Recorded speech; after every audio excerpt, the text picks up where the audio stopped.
Voilà, Bokertov tout le monde. Je suis très très contente de vous retrouver ce matin. Vous m'avez l'air très très en forme, comme je vous ai dit, beaucoup plus en forme que moi. Donc en fait, on va se retrouver pour une nouvelle étude. Alors pour celles qui sont nouvelles, voilà, pour celles qui sont nouvelles dans le séminaire Zoom du dimanche matin, d'abord ce séminaire, il a commencé il y a 2 ans et demi. Il a commencé après Pessah 2022. Et en fait, on a fait déjà, on a étudié le Heshet Raïl, peut-être en 20 ou 22 cours. Ensuite, on a étudié Megillat Esther en une dizaine de cours. Ensuite, on a étudié Megillat Ruth euh, en 5 cours. Ensuite, on a fait Megillat Echa en 4 cours. Alors ensuite, après, il y a eu la guerre. Et donc tout de suite, on s'est lancé complètement sur une nouvelle chose, c'était les Teilim. Donc on a étudié les Teilim. Je ne saurais plus vous dire combien de cours on a fait, mais beaucoup. Et ça nous a permis de mettre du sens dans les mots qu'on lisait, voilà, et qu'on lit toujours hein, depuis le début de la guerre. Et puis après, on a fait une merveilleuse étude sur la prière. D'accord, aussi 20 ou 25 cours. Donc voilà, c'est vraiment le séminaire ce que j'appelle les Talmudot Rachamot, celles qui se lèvent de bonne heure le dimanche matin, à 9h30, elles sont devant l'ordinateur avec le café. Moi aussi, j'ai mon café. Voilà, il y a marqué Boker Tov Israël. Et en fait, on va démarrer une nouvelle étude sur un livre qui s'appelle Ochot Sadikim. Alors, je vais vous le montrer. Moi, je l'ai donc, c'est un livre qui est évidemment écrit en hébreu, que moi j'ai en 2 tomes, qui est traduit ici chez moi en anglais, mais il y a aussi une traduction en français. D'accord? Et de quoi nous parle ce livre Ochot Sadikim? Et quel est le lien avec donc, le titre que j'ai donné à notre nouveau séminaire, qui est donc la gestion des émotions. Alors, en fait, le livre de Orchot Sadikim, d'abord, qu'est-ce que ça veut dire Orchot Sadikim? Ça veut dire le chemin des justes. D'accord? En hébreu, Orach Chaim, c'est un mode de vie. Donc, c'est vraiment le mode de vie des justes. Et donc, de quoi il va nous parler? En vérité, voilà, j'ai imprimé là les titres de ce qu'il y a dans de Orchot Sadikim. Eh bien, vous allez voir, en fait, il nous parle des émotions. D'accord? Il y a l'ego, l'humilité, la timidité, l'amour, la haine, la pitié, la joie, la tristesse, la jalousie, la générosité, la rancunerie, la vérité, la médisance. Il parle absolument de tout, tout notre quotidien, c'est notre programme de vie, vous voyez. La paresse, le zèle, l'avarice, etc., etc. D'accord? Et qui a écrit ce livre? Eh bien, l'auteur est inconnu. Mais ce qu'on sait, c'est que ce livre a été écrit il y a environ 600 ans, 500, 600 ans. Comment on sait? Comment on arrive à le situer plus ou moins? Bah, c'est facile, c'est parce qu'en fait, lui-même, à un moment, il cite le Rambam, le Maïmonide. Or, le Maïmonide, vous savez, il a vécu donc au XIIe siècle. Donc, on sait qu'il est après. Et en même temps, il y a un grand sage qui s'appelle le Maharal de Prague, qui lui cite le Ochot Sadikim. Or, quand est-ce qu'a vécu le Maharal de Prague? Il a vécu au XVIe siècle.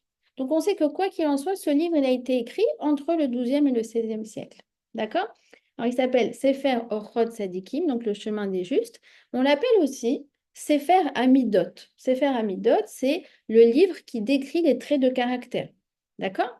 Et certains de nos maîtres nous disent qu'on ne peut pas vivre une vie sans avoir étudié le Orchot Sadikim. Alors moi, je l'ai connu par qui? Je l'ai connu via une femme extraordinaire que vous connaissez peut-être, qui est une amie qui s'appelle Hannah Behar, qui était à la base enseignante au primaire pour les petites classes et qui en fait s'est tournée un moment vers l'enseignement de Torah. Et son rave, le Rav Israël, que vous connaissez peut-être, lui a dit, voilà, tu veux enseigner la Torah, je vais te dire, il y a un livre que tu dois connaître, c'est celui-là. Tu ne peux pas commencer à enseigner si tu n'as pas enseigné ça, si tu n'as pas étudié ça. Et donc, moi, j'ai pris le pli du coup, quand elle m'en avait parlé il y a déjà 8 ou 9 ans. Et donc, ça fait 8 9 ans que j'essaye donc de l'étudier et de le retransmettre. D'accord? Alors, on va faire une étude qui est une étude linéaire. Ça veut dire on va suivre le livre, d'accord? Et on va étudier vraiment ensemble, tour à tour, l'ego, l'humilité, la timidité, etc., etc. D'accord? Mais je vais vous faire une étude synthétique. On va pas lire mot à mot, parce que sinon, je pense qu'on en a pour 3 ou 4 ans, honnêtement, pour l'avoir fait déjà. Je l'ai fait pendant un an, on est arrivé, voilà, c'est ça, au quart du livre, quand on a fait vraiment mot à mot. Donc, moi, je vous fais un travail de synthétisation. C'est pas mal. Et surtout, vous allez voir qu'au fur et à mesure, je vais dégrossir. Ça veut dire, on va parler de choses très, très profondes. On va parler de nos traits de caractère, on va parler de nos qualités, de développement personnel, de comment faire face à nos émotions, etc. Et en vérité, tout ça, c'est des mécanismes qui sont très complexes et qu'on va essayer de comprendre, mais vraiment au fur et à mesure. Ça veut dire, si je voulais tout vous expliquer depuis le départ, on ferait 4 cours d'introduction. Je pense que ça en découragerait certaines. Et puis, ça ne serait pas assez concret. Donc, on va y aller vraiment, on va rentrer dans le cœur du sujet. Bon, alors, évidemment, aujourd'hui, c'est l'introduction, d'accord? Mais après, quand on va rentrer dans le sujet, on va encore plus dégrossir sur nos mécanismes nafshi, nos mécanismes psychologiques pour essayer de comprendre c'est quoi le lien entre les émotions, les traits de caractère, qu'est-ce qui est inné, qu'est-ce qui est acquis, qu'est-ce qu'on peut maîtriser, qu'est-ce qu'on ne peut pas maîtriser, c'est quoi le cœur, c'est quoi la tête, c'est quoi le côté cérébral, vous voyez? Donc, on va y aller. On commence, on se lance, d'accord? Et c'est normal, vous allez voir qu'au fur et à mesure, donc, on va expliquer de plus en plus tous ces mécanismes, ok? Alors, je vous fais donc l'introduction. C'est pas c'est l'introduction du livre Orchot Sadikim. D'accord? Vous voyez comme il est bien, voilà. Il est chez moi. Voilà. Ça bosse. OK.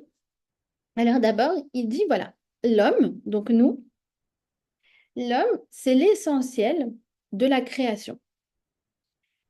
Et c'est pour ça que l'homme a été créé en dernier. Vous connaissez peut-être ce midrash qui dit que, eh bien, Dieu a créé le monde en 6 jours. Qui est créé à la fin, on dit vraiment 3 heures avant l'entrée de Shabbat, c'est qui? C'est nous, c'est Adam, l'humanité. Alors quoi, on s'étonne, on dirait, bah attends, si on est important, eh bien, on aurait dû être créé au contraire, en premier. Alors le Midrash nous dit non, on est tellement important que Dieu a voulu que tout soit prêt, comme un invité qui arrive. Quand il arrive, s'il est important, vous n'êtes pas encore en train de dire ah bah tiens, je vais cuire les pâtes, ah tiens, maintenant que tu es arrivé, je vais allumer le barbecue. Non, tout est déjà sur le feu, d'accord? Et il arrive, on l'a attendu. Et bien de la même façon, on arrive sur Terre et la création est prête pour nous. Et nos sages nous disent que au moment de la création, donc Adam, qui était dans un état, on va dire, de perfection, d'accord, au niveau justement de la personnalité, eh bien, il y avait quelque chose de très particulier, c'est que les anges se soumettaient à sa volonté. Ça veut dire, en gros, ils disaient, ange, voilà, je t'ordonne ça, et l'ange, il se soumet à l'injonction de Adam. D'accord? On raconte il cuisinait pour Adam. D'accord? Donc ça, c'est des midrashim, ça ne veut dire pas forcément prendre au pied de la lettre, mais c'est pour nous faire comprendre que, eh bien, l'homme peut faire des choses à l'ange. D'accord? Tout ça, c'est ce qu'il explique. Alors, il pose la question, d'où vient ce pouvoir? Comment nous, à notre petite échelle, on peut avoir un pouvoir sur la création? Comment on peut avoir un pouvoir dans nos prières? Comment on peut avoir un pouvoir pour réussir certaines choses, pour qu'entre guillemets, les anges qui sont sur notre chemin, au lieu de s'opposer à nous, se soumettent à nous, eh bien, c'est à partir du moment, c'est très logique, hein. Vous allez voir ce livre, il est d'une logique. Ah non, mais c'est un kiff, vraiment.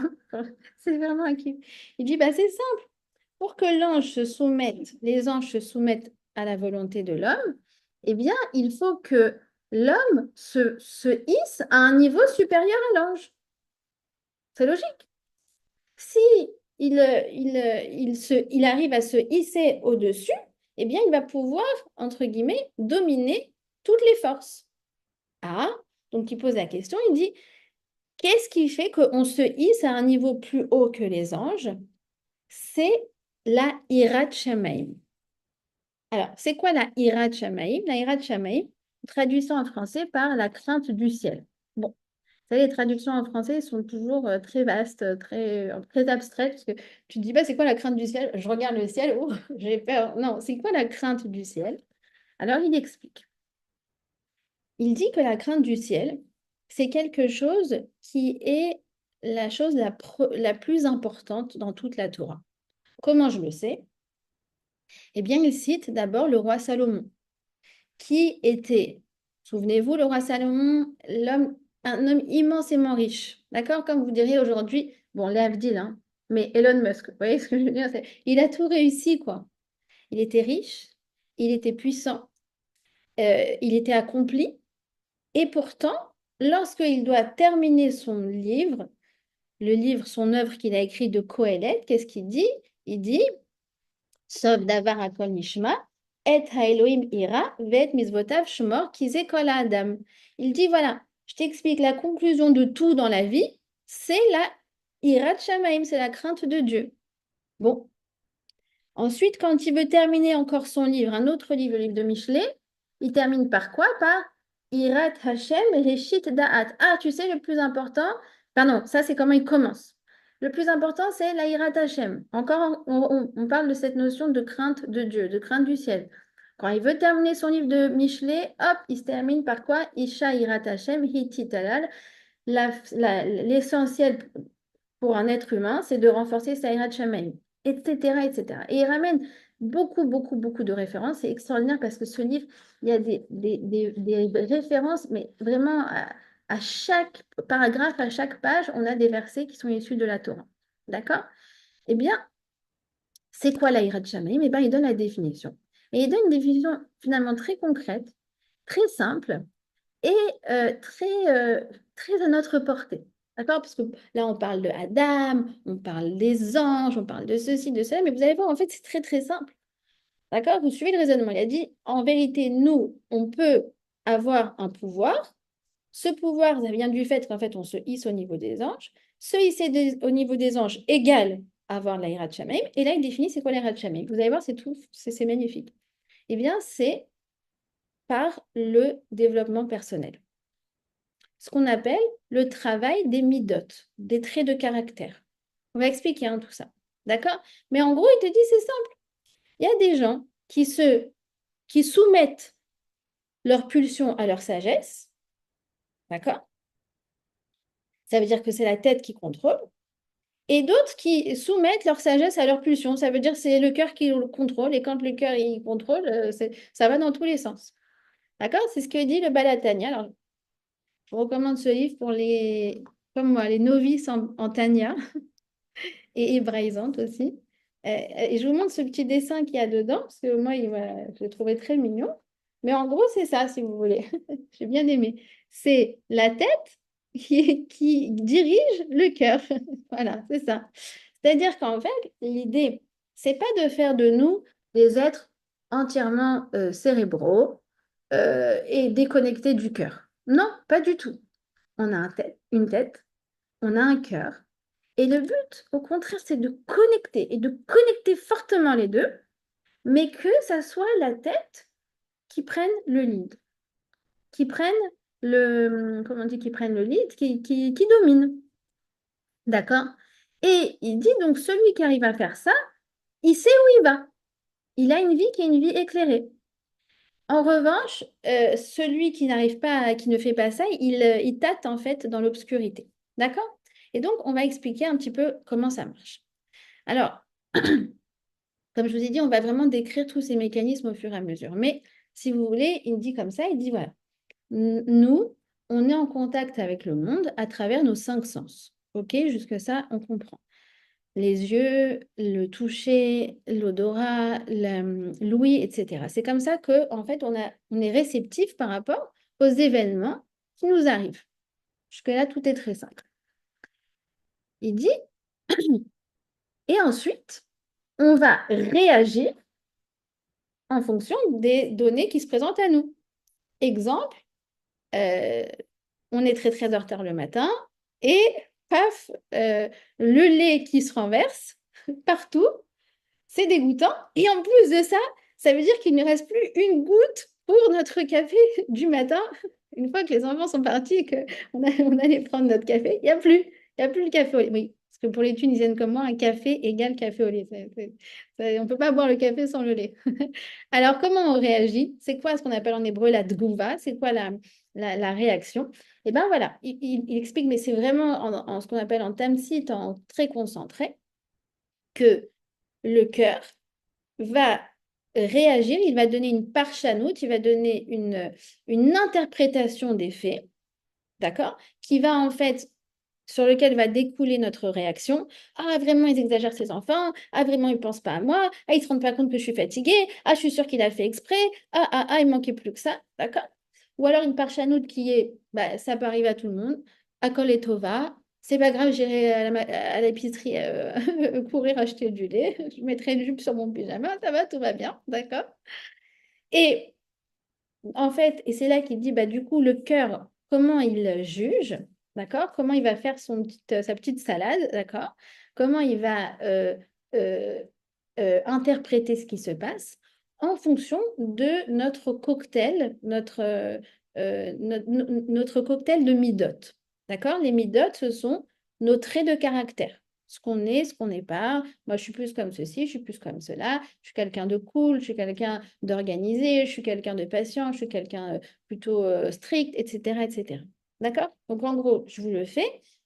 Il y a Eroa, donc l'événement, d'accord? Ça passe en fait par le prisme de nos midotes, qui ensuite passe par la fonction du cœur, et ensuite, il y a la réaction. D'accord? C'est pas il y a un événement et donc j'ai réagi. Non, au milieu, il y a eu des mécanismes intérieurs. Et en fait, c'est génial parce que sur ces choses-là, eh bien, on va pouvoir avoir un contrôle, on va pouvoir évoluer, on va pouvoir s'élever, on va pouvoir se travailler, on va pouvoir se raffiner. D'accord? Et vous allez voir ce livre, cette étude n'est pas du tout là pour nous décourager ou pour nous dire, voilà, c'est comme ça qu'il faut être et si on ne l'est pas, c'est une catastrophe. Pas du tout. Souvenez-vous que dans tout travail spirituel, que ce soit le fait de respecter les mitzvot, que ce soit le fait d'étudier la Torah, que ce soit le fait de se raffiner dans nos réactions de tous les jours, eh bien, la Torah nous demande toujours d'essayer de faire de notre mieux. Mais la Torah ne nous demande pas de réussir. Pourquoi? Parce qu'en fait, la réussite n'est pas entre nos mains. Ce qu'on nous demande, c'est d'essayer. Et comment ça se passe? On avait déjà vu, je pense, dans d'autres cours, on avait vu dans le cours sur la prière, je pense, c'est que les... c'est en fonction de notre volonté d'essayer, de notre volonté de donner le meilleur de nous-mêmes, d'essayer de, ah, cette fois-ci, non, je vais essayer de ne pas m'énerver. En fonction de ce ratson, de cette volonté, alors Hachem nous récompense et il nous fait réussir. Et même deux fois, tu vas t'étonner, tu dis, waouh, j'ai réussi à rester calme. C'est génial, je ne m'y attendais pas. J'ai voulu et j'ai réussi.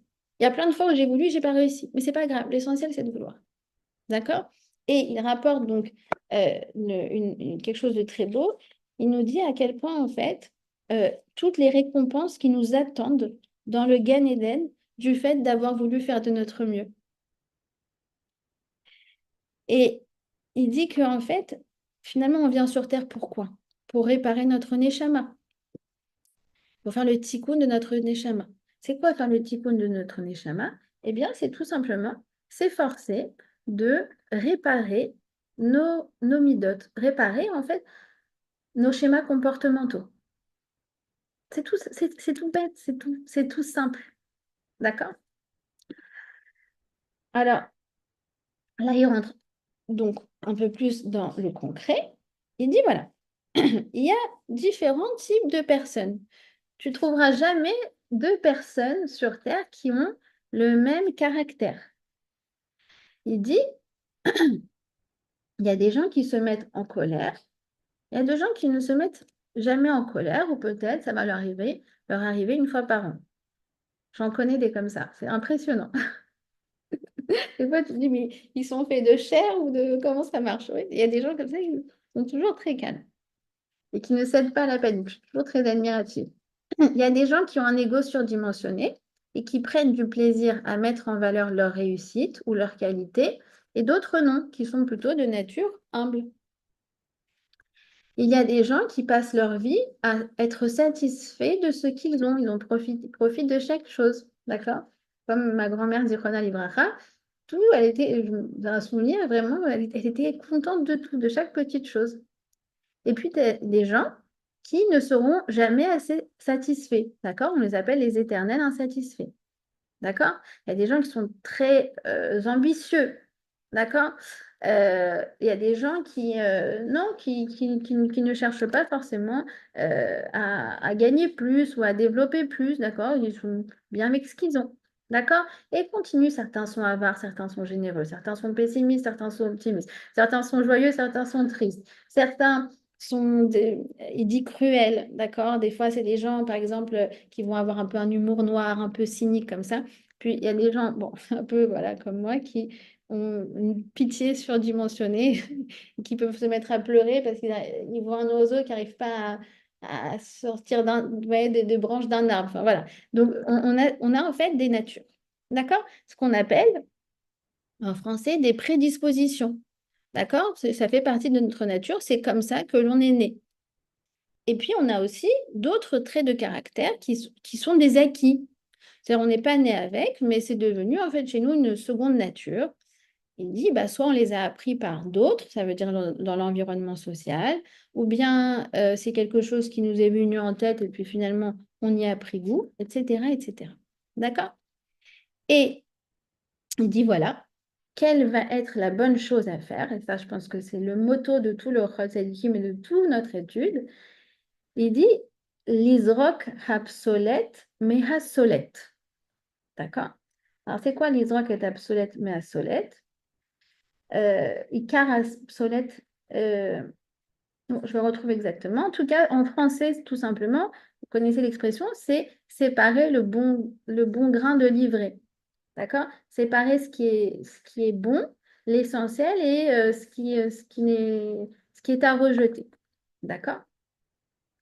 Alors là, je vais expliquer un petit peu comment ça fonctionne. D'accord? On va commencer un peu à rentrer dans les mécanismes. Souvent, on dit, j'ai des qualités, j'ai des défauts. Je me rappelle la première fois que j'ai employé le mot défaut devant ma rabbinite, la rabbinite Janine Lemel, je l'ai vue frissonner comme ça. Et en vérité, selon notre Torah, il n'existe pas de défaut sur Terre. Je vais expliquer. D'abord, comment je sais? Bien tout simplement parce que en hébreu biblique, le mot défaut n'existe pas. Donc, si ça n'existe pas en hébreu biblique, ça veut dire que ça n'existe pas dans la réalité. Vous allez me dire, oui, d'accord, mais l'avarice, l'hypocrisie, le côté colérique, etc., ce n'est pas des défauts. Alors, je vais vous expliquer, c'est très simple. Hachem a mis à l'intérieur de nous uniquement des choses positives. Il a mis des choses positives, uniquement des choses positives. D'accord? Mais ces choses-là, eh bien, on doit en connaître la bonne mesure. Comment on dit mesure en hébreu?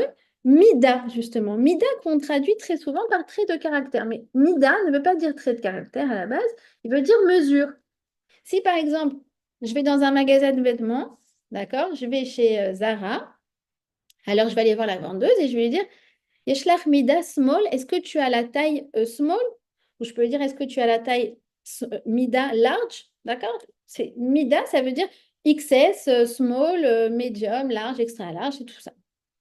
Alors, c'est quoi le lien? Pourquoi nos traits de caractère, en fait, s'appellent mesure? Parce qu'en fait, il faut connaître la bonne mesure de chaque chose. Je m'explique. Imaginez une réglette, d'accord? Vous avez comme ça une réglette qui jauge, d'accord? Et on a ce qu'on appelle au milieu, en hébreu, on appelle ça le juil à zahav. En français, on appelle ça, comment on appelle ça? Le juste milieu, oui, ça, le juste milieu. Et par exemple, à droite de ce juste milieu, vous avez le côté spontané. Spontané, c'est une superbe qualité, d'accord? Moi, mes copines spontanées, c'est toujours voilà, celles que j'apprécie parce qu'elles vont débarquer, me disent, ah, j'arrive dans 5 minutes, ça te va, je suis en bas de chez toi. Ah, t'as pas l'air bien, allez, viens, on va aller prendre un café toutes les deux. Oui, ce côté spontané est très, très agréable. Mais si je pousse la spontanéité dans l'extrémité, ça donne quoi? Ça donne l'impulsivité. Et là, dans certains cas, c'est pas, non, c'était pas la bonne attitude. Par exemple, justement, cette fameuse amie spontanée avec qui je vais boire un café, donc elle est dans le bon milieu, et ben tout d'un coup, elle se met à se moquer de moi sur la tenue que j'ai mise. Ah, ben, tu t'es habillée comme un clown ce matin. Ha, ha, ha. Bah, non, là vraiment, c'était pas drôle. D'accord? Alors, c'était son côté spontané qui en fait a pris une attitude irréfléchie. Parce qu'elle n'a pas pensé que cette petite blague elle pourrait me faire de la peine. Vous comprenez? Donc en fait, c'est les extrémités qui sont pas bonnes. Maintenant, je suis sur cette même réglette, hein. Vous me suivez? Ouais. Et là, on n'est plus dans le juste milieu spontané, on est dans le juste milieu de l'autre côté qui s'appelle le côté pondéré. D'accord? Alors, moi aussi, j'adore les copines pondérées. D'accord? C'est celles qui sont toujours très réfléchies, voilà, que je peux appeler pour demander conseil. Qu'est-ce que tu penses? Elles vont me dire, écoute, moi, je te conseille de réfléchir à long terme. Faut pas t'emballer, tatati, tatata. Elles ont toujours de bons conseils parce que voilà, elles voient à long terme, quoi. Ok, donc super. Par contre, je pousse à l'extrémité. Qu'est-ce que ça va me donner? Ça va me donner quelqu'un d'indécis. Vous voyez ce que je veux dire? Ça- Donc, c'est les extrêmes qui sont pas bons. Maintenant, au milieu, il y a des qualités, mais c'est des qualités opposées. Vous comprenez? On a tous notre place dans ce juste milieu. Il y en a qui sont de nature plus spontanée, elles vont devoir travailler leur impulsivité. Et il y en a qui sont de nature plus carrée, pondérée, etc. Alors, elles vont travailler justement ce côté, ah, attends, il faut que je me bouge, il faut que je prenne des décisions, il faut que j'avance, faut que je cesse de réfléchir 150 ans avant de faire chaque chose. D'accord? Vous pouvez faire ça avec tout. Vraiment. Et moi, je m'amuse à le faire avec tout. Chaleureux. Génial, c'est super. Heureusement qu'on a voilà, ces grand-mères chaleureuses, tunisiennes, qui te prennent, t'arrives, t'as l'impression d'être la princesse du monde. Mais chaleureux, ça tourne aussi des fois étouffant. Vous voyez? Alors, de l'autre côté de la réglette, toujours dans le juste milieu. C'est quoi le contraire de chaleureux? C'est quelqu'un qui a de la retenue. C'est bien aussi, d'accord? Mais retenue, ça veut dire quoi après? Ça veut dire, si tu pousses à l'extrême, quelqu'un qui est froid, qui est distant. D'accord? Donc, on a tous, toute notre place dans ce juste milieu, mais ce qui va nous apprendre à éviter, ce sont les extrêmes. Les extrêmes quand ils sont mal placés. Parce que des fois, oui, il faut prendre la distance. Vous voyez ce que je veux dire? Parce que des fois, oui, il faut faire preuve d'empressement. Il ne faut pas réfléchir. Quand un enfant il a les doigts dans la prise, là, vous voyez ce que je veux dire? Ce n'est pas le moment de dire, est-ce que je vais être spontané, pas spontané? Non, là, tu fonces. D'accord? Donc, tout est comme ça. Vous allez dire, non, mais il y a quand même, il y a des choses quand même, c'est des défauts. Par exemple, l'hypocrisie. C'est pas bien l'hypocrisie. L'hypocrisie, et c'est pas bien et c'est bien aussi. D'accord? Parce que des fois, tu n'as pas envie que tout le monde sache tout sur tout. Ça veut dire d'être vrai, honnête, c'est magnifique. Mais je veux dire, par exemple, ça peut donner de laver son linge sale en public. Vous voyez ce que je veux dire? C'est très gênant quand on assiste à ça. Alors, on dirait, vous voyez ce que je veux dire? Moi, ça m'est arrivé comme ça. C'était horrible dans un Shabbat Ratan. Et les familles des mariés et même les mariés entre eux. C'était affreux. C'était un mariage. Bon, bref, auquel j'avais beaucoup aidé à organiser. Parce que c'était justement très, très compliqué dans les familles. Et donc, on assiste à ça et on se dit, mais vous pourriez pas être un peu hypocrite? Vous voyez ce que je veux dire? Genre, juste pensez ce que vous pensez, bouclez-la, un peu de tenue et de retenue. Voilà, justement. Et c'est très positif. D'accord? La colère non plus, mais parfois, elle est recommandée. D'accord? On va expliquer comment, sous quelle angle, sous quelle forme, etc. D'accord? Pas n'importe comment. Pardon. Souvenez-vous de ça. Si Hachem a mis cette chose en vous, c'est que elle a forcément du bon. Forcément du bon, ça veut dire que il y aura des moments où il faudra l'utiliser. Pas dans sa forme brute, irréfléchie, etc. De manière voilà, constructive. Et il y a des moments où il faudra l'éviter. Et donc, le Chod Sadikim, c'est très concret ce livre parce qu'il nous dit dans quelle situation les utiliser et de quelle manière les doser. Et il te dit donc, il n'y a pas de bonne. En fait, on dit qualité et défaut, mais ça n'existe pas. En fait, il dit et souvenez-vous de cette définition, il dit il n'y a pas en fait des bonnes et des bonnes et des mauvaises midotes, il n'y a pas des qualités et des défauts, d'accord? Il y a des traits de caractère qu'on va utiliser souvent et d'autres qu'on va utiliser rarement. Et il donne une image, il dit, si on veut qu'un plat il soit bon, il y a le plat, d'accord? Et l'ingrédient principal, et il y a l'épice. Alors, le plat, il y en a beaucoup. Le poulet, par exemple, il y en a beaucoup. C'est 99% du plat. Mais l'épice, c'est 1% du plat. Donc, tu as besoin des deux. Il y en a que tu en as besoin en vaste quantité et d'autres, tu as besoin en toute petite quantité. Alors, ce qu'on appelle, nous, les qualités, ce pas des qualités, c'est des midotes qu'on doit utiliser en mode poulet, si vous voulez. Genre, il y en a beaucoup. Souvent, tu utilises la gentillesse. Vous voyez ce que la gentillesse, c'est une magnifique qualité, mais il y a des moments où non, il ne faut pas être gentil. Moi, souvent, je me retrouve avec des femmes au téléphone à les coacher. Bon, moi, la première à être très faible très souvent. Mais non, là, je dis non, c'est pas le moment d'être gentil, là. Non, non, non, il faut que tu sois plus forte. Il faut que tu sois dit non, tu dois pas te faire avoir par la pitié. Tu dois être forte. D'accord? Donc, c'est ce qu'on va utiliser dans 99% des cas. Des moments où, bah non, là, c'est la distance qu'on va devoir utiliser. D'accord? Donc, souvent, on va parler, je vais vous poser la question à chaque fois, je vais vous dire, ah, ça, c'est une mida poulet ou c'est une mida épice? D'accord? Souvent, je vais vous la poser. Par exemple, c'est ça, la cruauté. Bon, vous imaginez bien que c'est une mida épice, mais c'est dedans. D'accord? La jalousie, c'est une mida. On va voir. Bon, on va dire que c'est plutôt une mida épice, mais c'est une bonne épice dans certaines choses. Ça donne l'émulation, ça donne envie de faire mieux, ça donne beaucoup de choses positives, la jalousie, quand on sait bien l'utiliser. D'accord? Mida veut dire mesure. Voilà. Et donc, tout le monde sur Terre, ce qu'il dit, doit venir. Et pardon, c'est encore plus que ça. Tout le monde est venu sur Terre pour raffiner ses midotes, pour raffiner son caractère. Et c'est le principe de ce qu'on appelle le développement personnel. C'est pas genre je suis quelqu'un de bien ou je suis pas quelqu'un de bien ou je suis quelqu'un de pas bien, le but c'est de devenir bien. Non, on a tous un travail à faire. Si on est là sur Terre, c'est qu'on a un travail à faire par rapport à notre caractère. Et il dit qu'on a des mauvaises midotes, quand quelqu'un se trouve voilà, trop impulsif ou quelqu'un se trouve trop colérique, etc., eh bien, il dit c'est comme si notre neshama, elle est malade. Et donc, il faut aller, comme le corps, s'il est malade, on va chez le médecin, d'accord? C'est de la mauvaise tension, de la pression artérielle, ou voilà, des choses comme ça, de la cholestérol, on va chez le médecin.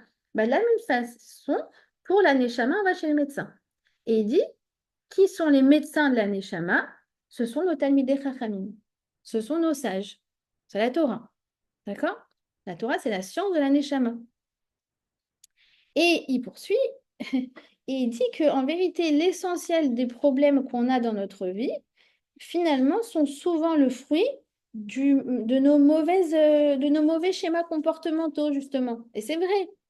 Les disputes dans le couple, dans l'éducation, au travail, avec la famille, avec combien des fois on s'en veut, combien on se culpabilise, combien on est mal avec nous-mêmes. Et souvent, on est en guerre avec nous-mêmes.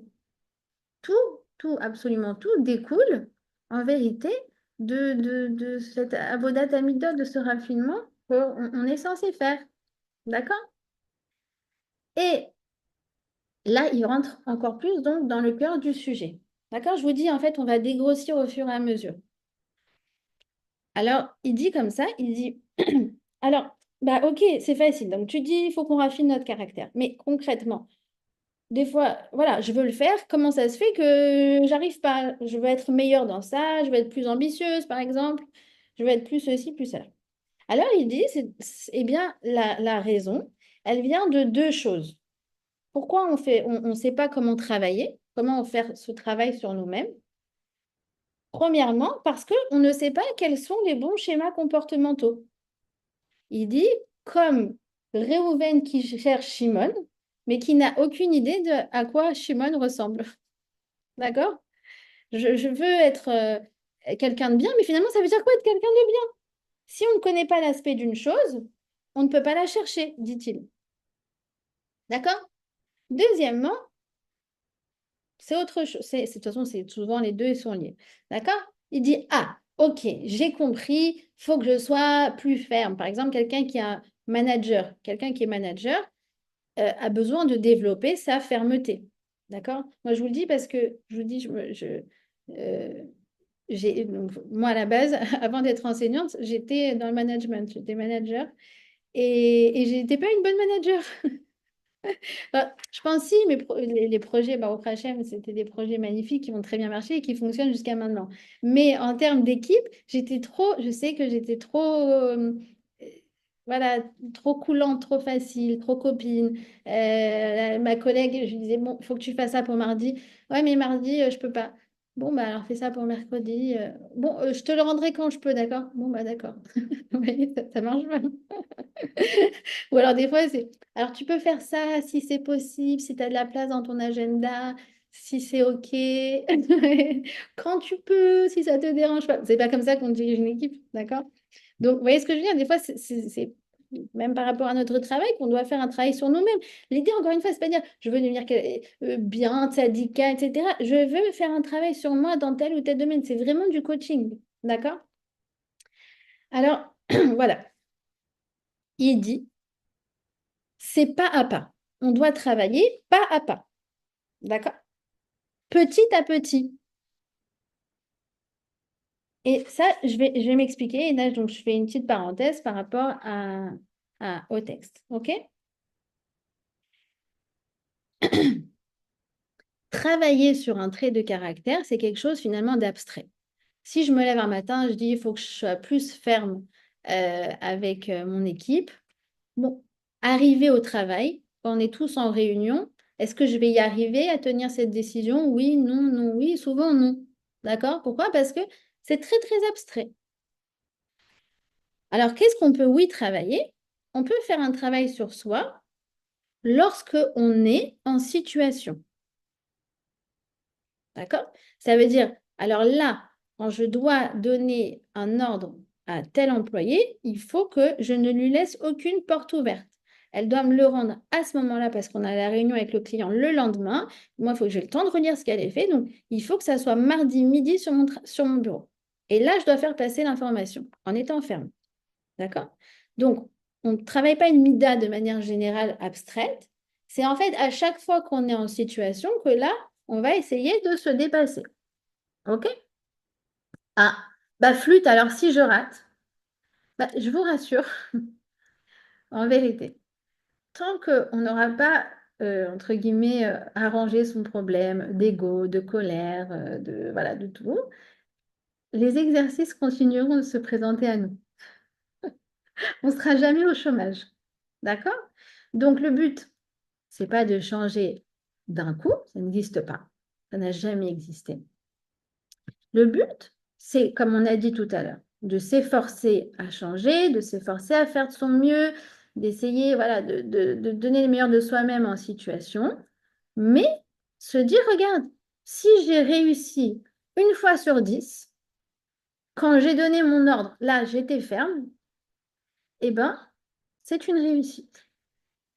Pourquoi? Parce que si j'ai réussi une fois sur 10, même si 9 fois sur 10, j'ai refait le coup de la manager pas très très sûre d'elle, eh ben, le mois d'après, ça sera 2 fois sur 10 que je vais réussir.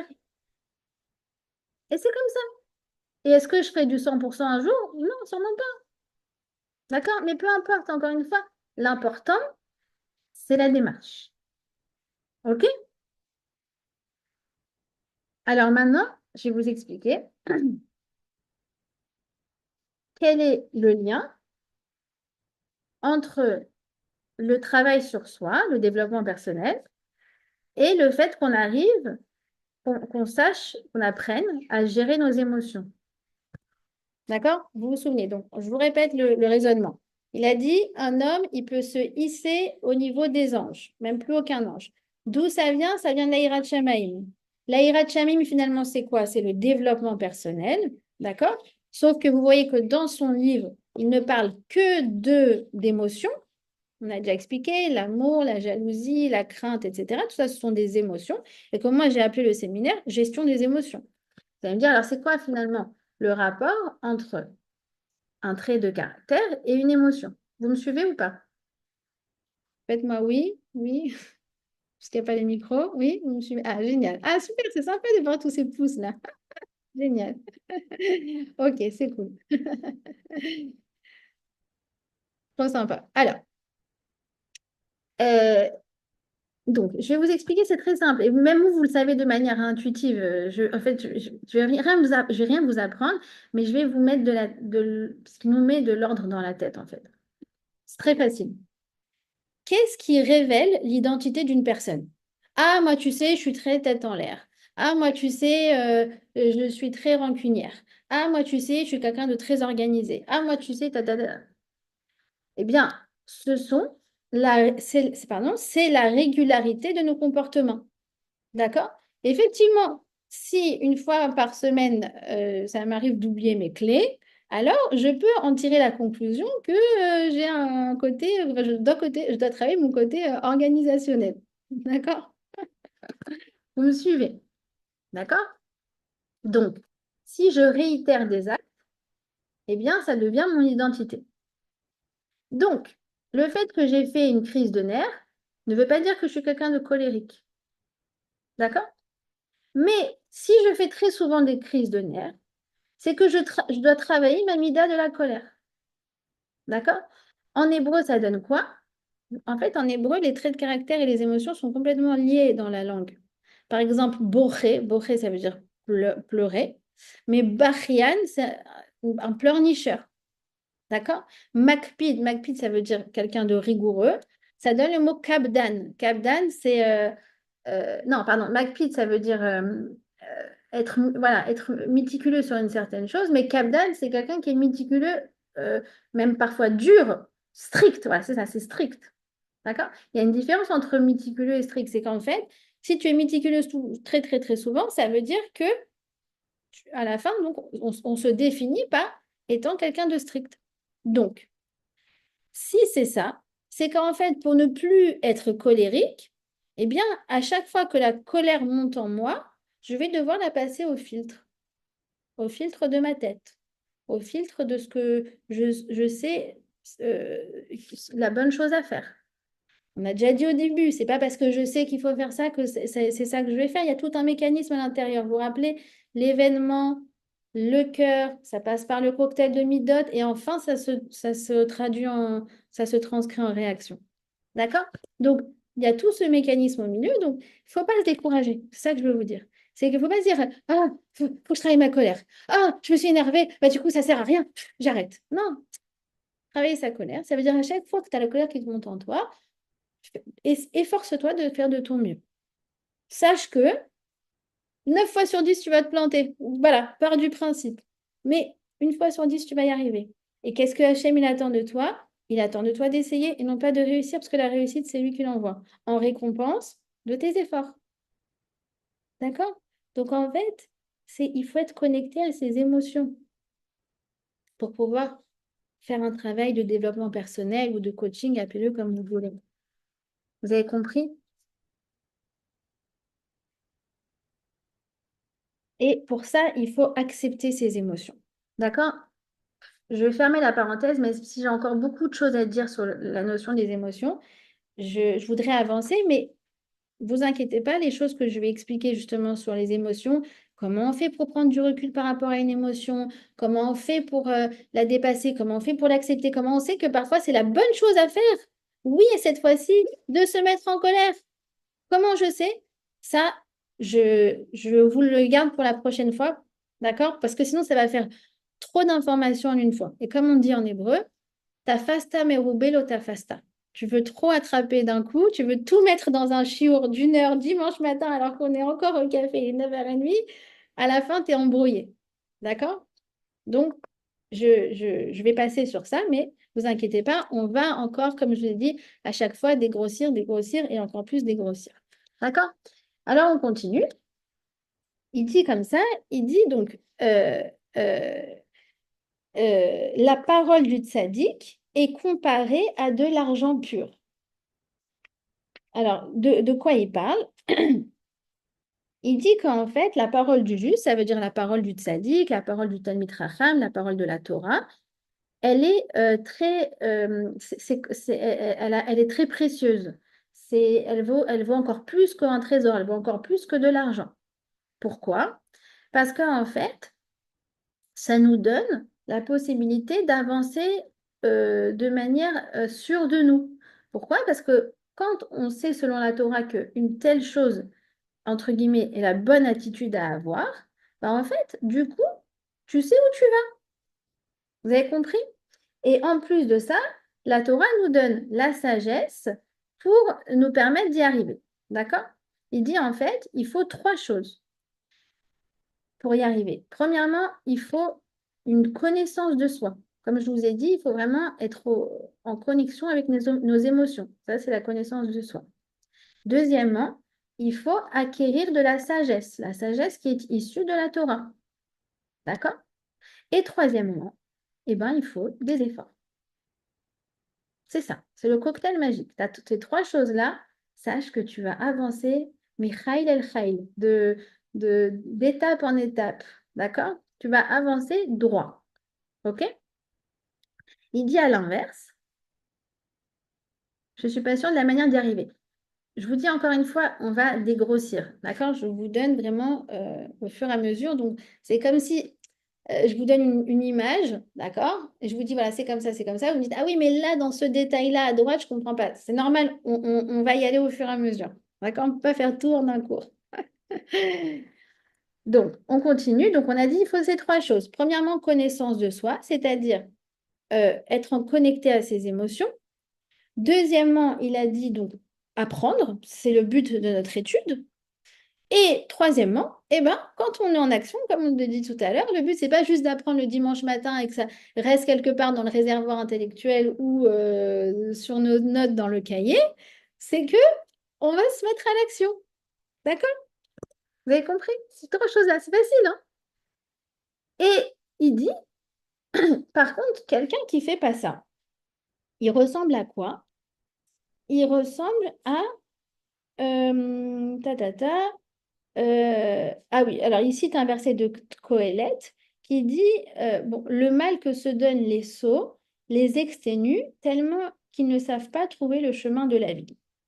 Alors, comme ça, il explique, il dit en fait, si dans la vie, tu ne sais pas ce qu'il faut faire, quand est-ce qu'il faut être ferme, pas ferme, quand est-ce qu'il faut être douce, et pas, quand est-ce que cette fois-ci, il faut faire preuve de générosité parce qu'on t'attend, on a besoin de toi.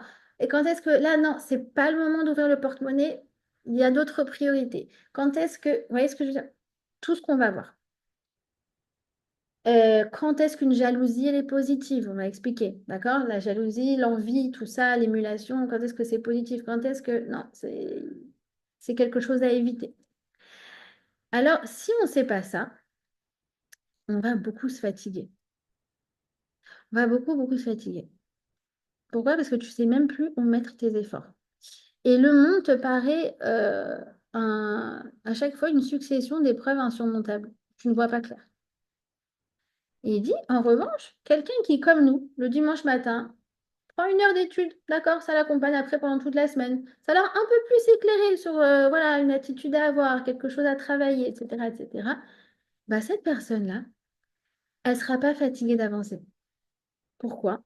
Des fois oui, par exemple, tu as fait ton sport, d'accord? Tu étais au pilates, tu t'es donné, tu as étiré, tu sors, tu as la pêche. Pourquoi? Parce que tu sais que ce que tu as fait, c'est la bonne chose à faire. Tu as besoin de faire ton sport. Et du coup, entre guillemets, oui, tu as fait des efforts, mais bizarrement, c'est paradoxal, ces efforts, ils t'ont pas fatigué, ils t'ont donné de la pêche. Ben, c'est la même chose. Quand tu sais ce sur quoi tu dois travailler, alors oui, ça demande du travail, mais c'est un travail qui donne de la simra, qui donne de la pêche. Pourquoi tu te dis, ah, tu sais quoi? Je... Au moins, je sais où je vais. Alors oui, je me suis énervée, alors je ne vais pas m'énerver. Oui, sur ce coup-là, je n'ai pas été à la hauteur, ceci, cela, mais c'est pas grave. Je vais y arriver. Je ne me décourage pas. Pourquoi je ne me décourage pas? Parce que je ne me fatigue pas. Pourquoi je ne me fatigue pas? Parce que je sais où je vais. Et que je sais que ce que je fais, c'est valorisable. Je sais que ce que je fais, c'est la bonne chose à faire. Vous avez compris? Alors, il dit autre chose. Il dit c'est encore plus que ça. Euh, il dit donc, Ah oui. Bon, ça aussi, je vous garde pour la semaine prochaine. Euh, alors, voilà. Alors, il dit comme ça, il dit, euh, il y a aussi autre chose qui est très, très important, outre le fait que tu sais ce que tu dois faire. D'accord? C'est de savoir que Hachem est fier de toi. Ça te donne beaucoup de force. Vous savez, des fois, on n'est pas fier de nous. Exemple, je vous donne des exemples. Voilà, un exemple d'une jeune maman. Elle est au parc et il y a son fils qui fait des bêtises. Et bon, elle sent que ça monte. Et elle n'a pas la force de s'en mêler. Pourquoi? Parce que souvent, comme je vous ai dit, on n'a pas la force d'en mêler parce qu'en fait, on est embrouillé dans notre tête. Alors que normalement, elle sait pertinemment que c'est ça. Elle devrait aller le chercher. Il demande l'attention. C'est que s'il demande l'attention, c'est qu'il vaut mieux lui en donner de la positive avant de justement que ça se transforme en demande d'attention négative, etc., etc. Mais bon, elle n'a pas la force. Et tout d'un coup, elle craque et elle s'énerve et elle lui crie dessus et elle a envie d'aller lui donner une fessée. Elle se retient et elle s'assoit. Et là, elle se retourne et elle voit les gens du parc qui la regardent et elle est toute gênée. Elle dit, ouais, je suis pas fière de moi. Et bien, dans les Shamaïm, dans les cieux, les anges sont très fiers d'elle. Pourquoi? Parce qu'à son niveau à elle, le fait que, entre guillemets, elle n'a pas donné la fessée, et ben en fait, c'était un exploit. Vous dire oui, mais par rapport aux autres qui jouent, les mères sont beaucoup plus calmes. On est toujours là à idéaliser tout le monde, entre parenthèses. Oui, non, mais elle est tellement plus patiente, tellement truc. Non, chacun ses standards. On est tous venus au monde pour faire un travail sur soi. D'accord? Et si elle a de la patience innée, t'inquiète pas, c'est ce qu'il va dire après d'ailleurs, c'est qu'elle a d'autres choses à travailler. D'accord? Mais toi, si je me rappelle, j'ai entendu ça de Vanessa Benzaken, elle a dit, les anges, ils crient Tzadika! C'est une Tzadika. Pourtant, tu n'étais pas fière de toi. Mais si tu n'es pas fière de toi, tu ne peux pas avancer. Il faut que tu sois fière de toi. C'est ça ton moteur dans la vie. C'est ça ton moteur d'avancer. C'est ce qu'il dit toujours le Rav Jacobson. C'est l'autosatisfaction. C'est être fier de soi. Être fier d'avoir ne serait-ce qu'essayé, même si j'ai pas forcément réussi ou j'ai pas réussi à 100%, c'est parce que Hachem attend de moi. Ce qu'il attend de moi, c'est de vouloir. C'est tout. Pourquoi on dit Beshem Hachem Naase Venatzliach? Alors, Beshem Hachem Naase Venatzliach, ça veut dire je fais au nom de Dieu, nous réussirons. C'est toujours très très mal traduit, bon.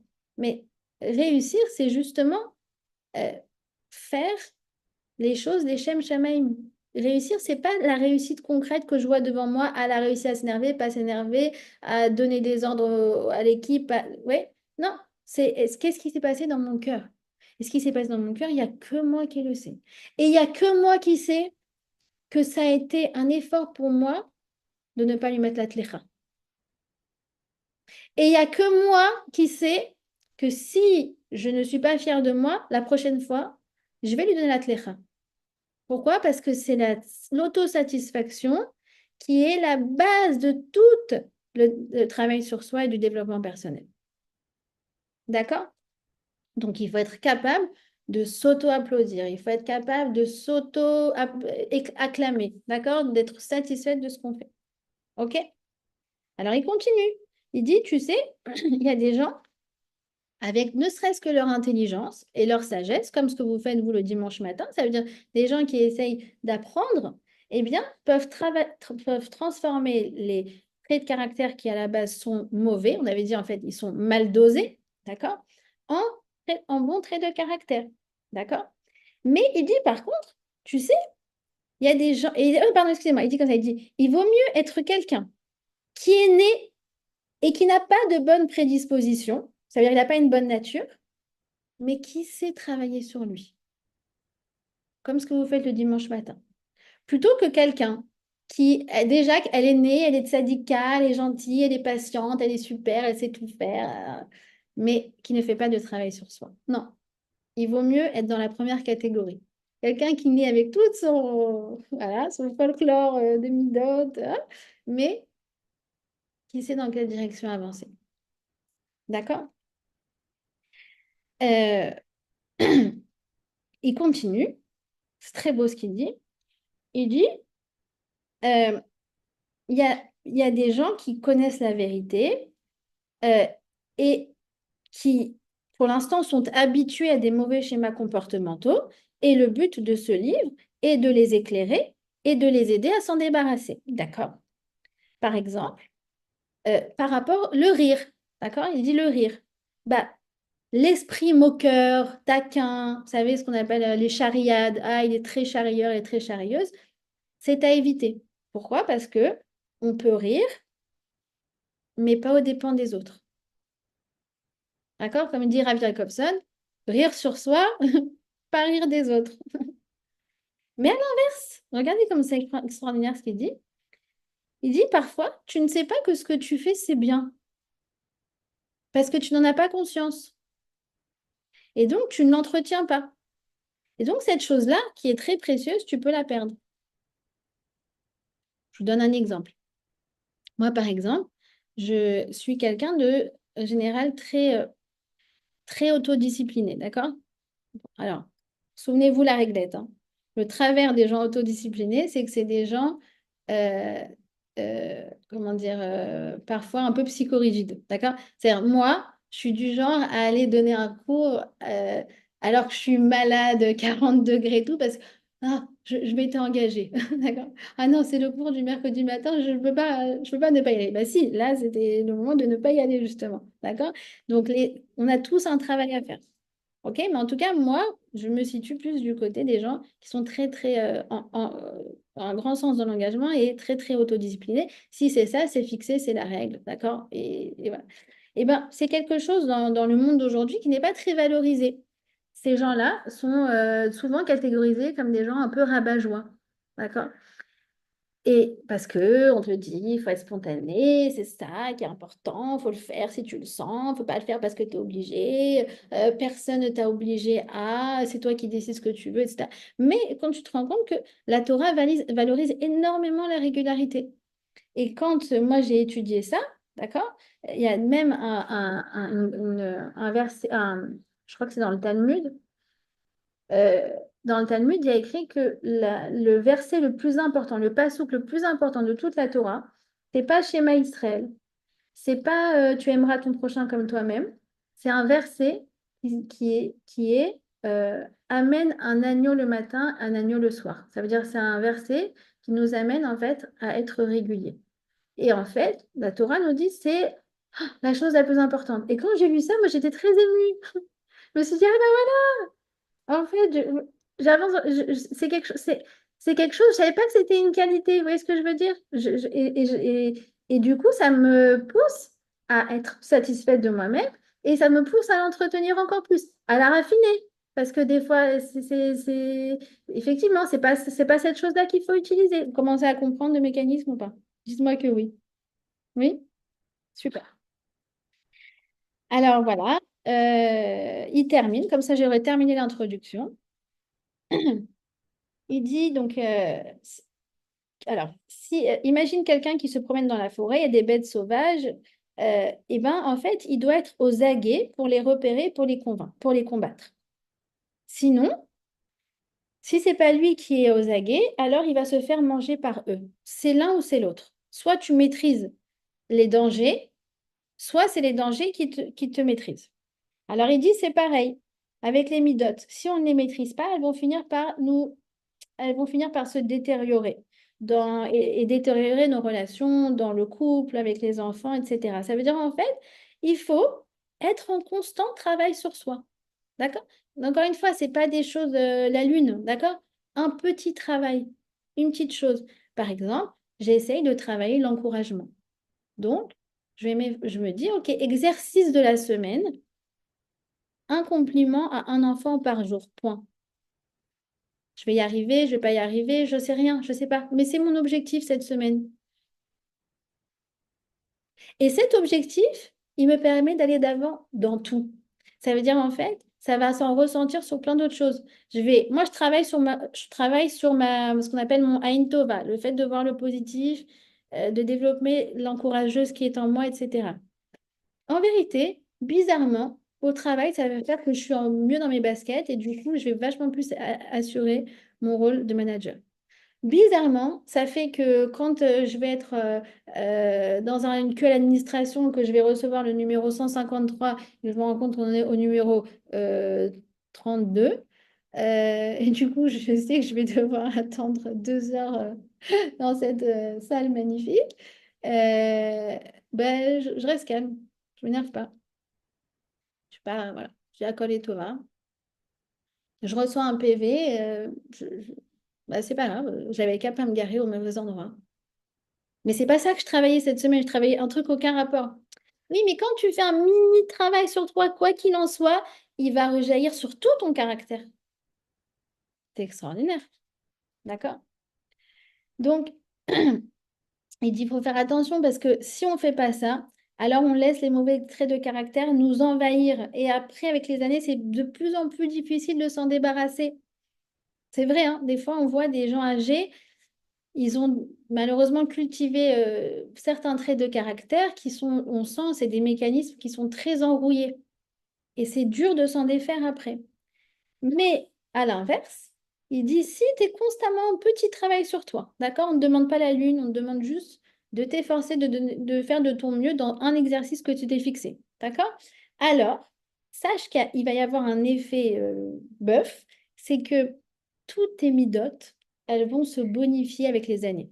Tu vas être comme du vin et en fait, tu vas devenir quelqu'un de mieux en mieux chaque année, comme le vin. Tu vas te bonifier avec le temps.